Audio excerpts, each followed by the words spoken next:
Welcome to another preseason edition of Testosterone Sports. Yeah. My name is Yeastie, alongside my good buddy Jesse. 2008 NFL preseason is about to get rolling. Mini camps are over. Training camps opening next month.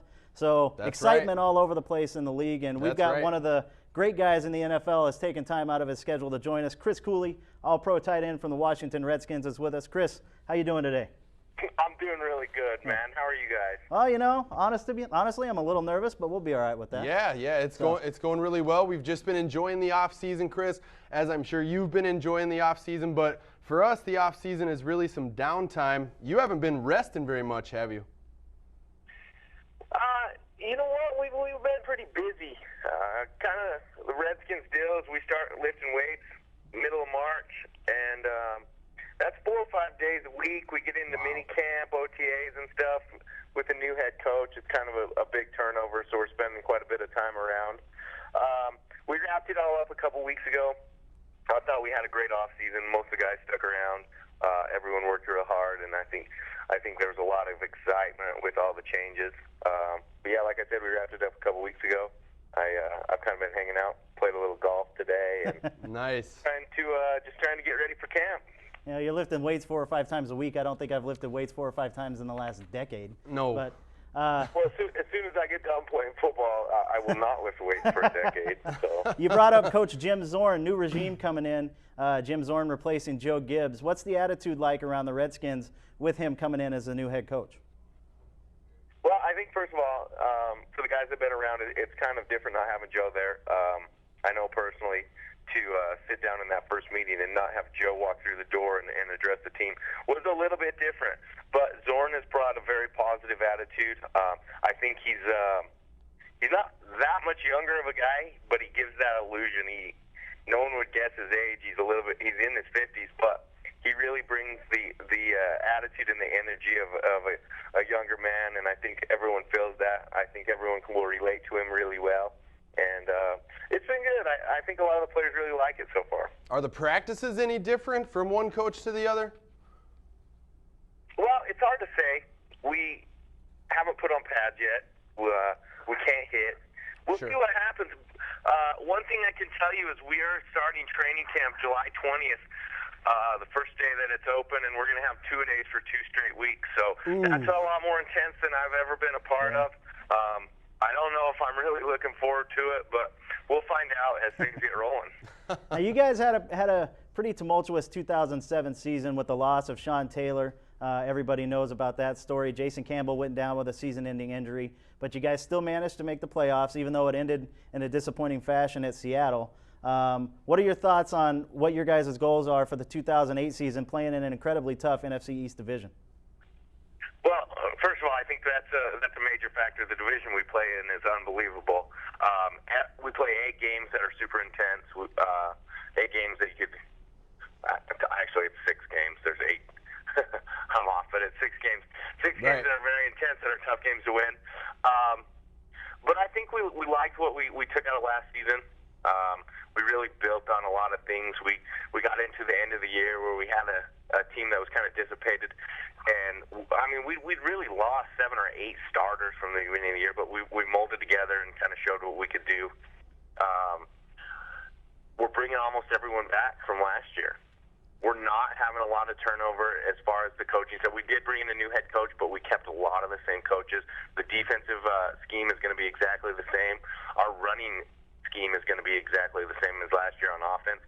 We're going to change a little bit up in the passing game, but it's actually going to simplify things. And I think we have a lot to look forward to. I think you never know until you start playing games, but we're excited to get into that point. Yeah, Yeastie mentioned Jason Campbell. He was a guy who, when he was healthy last year, he really appeared to have taken a nice step forward in his progression so far in his career, Chris. But then the injury happened, and he didn't play again after that point. What are you seeing from Jason? How is he health-wise, and is he poised for a strong step forward this year in his NFL development? Well, I think from the day that Jason arrived with the Redskins, everyone's been extremely impressed. He's a great athlete. He can make a lot of plays with his feet as well as his arm. we simplified what we're doing again, like I said, and I think from what I've seen this offseason is that Jason is thriving with that. He really feels confident in what he's doing. He's already a natural leader, but to see the steps that he's taking in this new offense, I'm very happy with his progression and what he's been able to do so far, and I think it'll be a great season for him. I really feel good about that, and I would predict that as well. For Jason Campbell. Very cool. What about yourself, Chris? You're coming off a career high in touchdowns, 8 touchdowns last year, 66 catches, another Pro Bowl appearance. What are you shooting for as far as personal goals with the development and continuity on the offensive side of the ball? Well, it's tough. I'd like to catch as many balls as possible. I'm the kind of guy that wants to catch 10 balls a game. Even if you throw it to me at 1 or 2 yards and say, go run with it, yeah. I'm happy with that. I don't have to get balls down the field. It's tough to say in a new offense. I mean, my first goal is to be, the kind of guy that Jason wants to look to before anyone else. I want to be the guy that's his safety blanket, that he'll throw to as much as possible. I really feel confident when I get the ball in my hands. I think that's what I've been able to do the best. In the 4 years of my NFL career is run with the ball. And so I'm hoping to kind of build on what I've done, maybe make a few more catches and really a lot of first downs and really kind of be the safety blanket for the team, the guy that's going to move the ball and get things done when you have to get them done. Cool. Well, as a fantasy owner, you're on my we have an experts league here with the show, and you're my starting tight end. You're the only starting tight end, or the only tight end on my roster for that matter. So you carried me in 2005 with your 3-touchdown game against Dallas. I loved you for it. You've been a big fan since then. So moving on to some more personal things. We all know Clinton Portis has his multiple personalities. He just came out this morning with an interview that's on ESPN. But you've got a couple of things yourself. You've been known for the fro, which is now gone. Am I correct? Yeah, I actually buzzed that off almost 2 years ago, but I left it on the game page when they kind of bring up your fit picture. Yeah. I didn't change it for the 2007 season. I thought it was pretty awesome, so I let it ride one more year. Nice. But I think I'm probably going to update it this year. Well, trust me, once you see the video of me and Jesse, we're both jealous of the ability to be able to grow a fro like that. So, kudos to you for having it. Keep it up there as long as you want, because once your hair is gone, you can't ever get it back. Exactly. That's for sure. But Captain Chaos, where did that nickname come from, and what's with that? Well, the Captain Chaos nickname's it's kind of a dumb story, and it's not a nickname that I love. It's not something that's been with me. We played in St. Louis 2005, and kind of goofing around in the locker room with some of the guys, having a fun time. And the way we picked captains for a game was Coach Gibbs would just come in and write on the whiteboard who would be the captain. There was no rhyme or reason to any part of it. But what was the first game that I was written up on the whiteboard for a captain? It was the first time that I was selected. So we're getting there goofing around trying to think of something funny to do. I think I bet one of my buddies $20 that I wouldn't go out and introduce myself to all the Rams captains as Captain Chaos. And shake their hand and say, hello, I'm Captain Chaos. And so we had, obviously, there's 3 Redskins guys that walk out there as well. So we had one of the dudes verify that it did happen. And I went out there and kind of introduced myself as that. Same thing as maybe a month later, someone asked me, what's something you've done or something interesting you've done? And I told the story. And Reebok made shirts out of it, and it kind of took off from there. People kind of saw it and liked it. Honestly, it's not something I love. It's not a nickname that I'm especially proud of. It was a stupid 5 minutes before the Rams game when I walked out to be captain. Yeah, well, you're talking to a guy named Yeastie, so in the nickname department, I think we're pretty much covered. Yeah, exactly. Nicknames are one of those things that sometimes you can't really pick for yourself, but. Chris, we've had a chance to look at your blog. Why don't you tell our viewers out there where they go to see you on the web? Yeah, well, we started a website and a blog. My little brother Tanner and I do it together. It's been a lot of fun. Very cool. We've had a good time. We just kind of put up whatever we want, kind of inside information, I guess. I don't know. We just thought it'd be something cool. It's the website's called ChrisCooley47.com.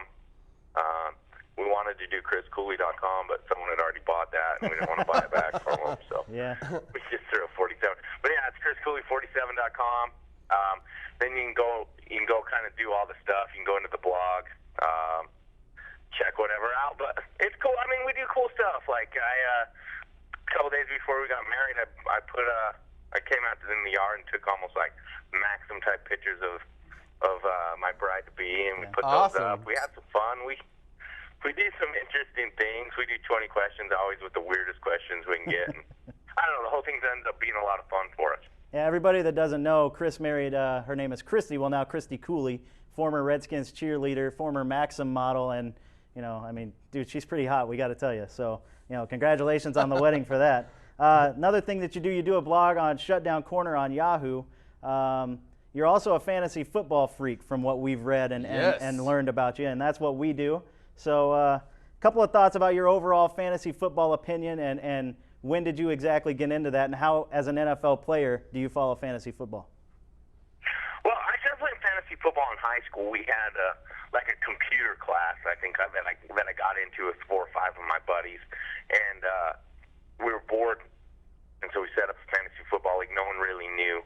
I mean, maybe one or two of the guys knew what we were doing, but I'd never done it. We sat down. We had a live draft at a friend of mine's house, and it was awesome. I mean, it was so much fun to do. And then as the league went out, and then we were all in school, we'd all see each other every day, so we could talk about the teams. I mean, in person every day, and I really got addicted to it. And I've had 3 or 4 teams every year since then.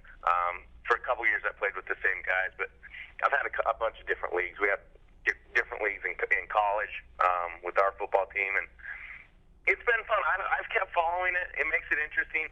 It's hard in the NFL. Not a lot of guys do it. Sure. Not a lot of guys care in the NFL. And it's hard because you're not watching the games all day. Yeah. Fantasy football was something that was so fun for me because I could sit at home at Sunday, and it made Sunday more interesting because I'd watch every game. I was a Broncos fan growing up, but it gave me reason to check out stats from all around the league. And that was something that was really exciting about the NFL, and I really got into it. I still really like to play. My favorite part's the draft.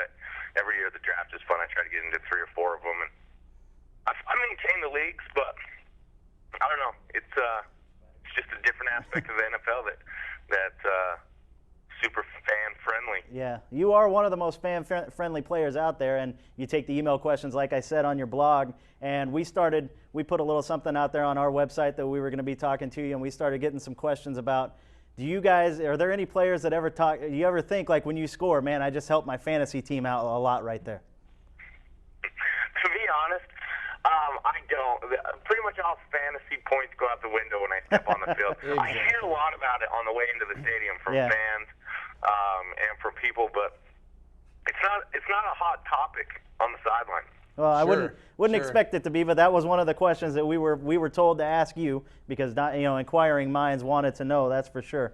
So, wrapping this thing up, Chris, let's get a prediction from you as far as where you think the Washington Redskins will end up this season. I'll tell you what, it's hard to predict things like this. You get into trouble making guesses on where you'll be. I'd like to see us win a lot of games. I'd definitely like to see us in the playoffs again. I think that we have the type of team that has the ability to be in the playoffs, and I think anything goes from there. But I would set that as a goal for us. Well, you open up this season, Chris, September 4th at the world champion Giants. You got to have that date circled on your calendar. Is that game right there against the team that took home the trophy last year, is that a statement game for you guys coming out at the very beginning of the season? It really is. It's a huge game for us. The first game of every season is big because really you work all off season towards that game. We're going to get into training camp, and a month before the game, we're going to start preparing for that game. Even though we're playing the preseason games, we're going to be preparing for that game. So everything kind of builds to that point. It's a huge momentum boost. On top of that, it's in New York. It's a game it's extremely tough against a team that we split with last year, and we felt like we should have won both games. We felt like we let one slip away at home last year against the Giants, and I'll personally be looking forward to the game. I know everyone else in DC will. Yeah. Well, good luck in that one, Chris, for sure. We'll be pulling for you, man. Yeah, for sure. Thanks. So, Thanks a lot, Chris. We appreciate the time. Everybody out there that's watching this clip, check out ChrisCooley47.com. We've got one of your T-shirts here. Got a lot of wonderful things for sale that you'll autograph, personalized for everybody, which is one of the great features. We're going to get a few of those items and hand them out on our show this year. Chris, thanks a lot for the time. You're one of the most fan-friendly players in the NFL, and we hope to talk to you again in the future. Yeah, thanks for having me on, guys. I appreciate it. All right, everybody, that's Chris Cooley.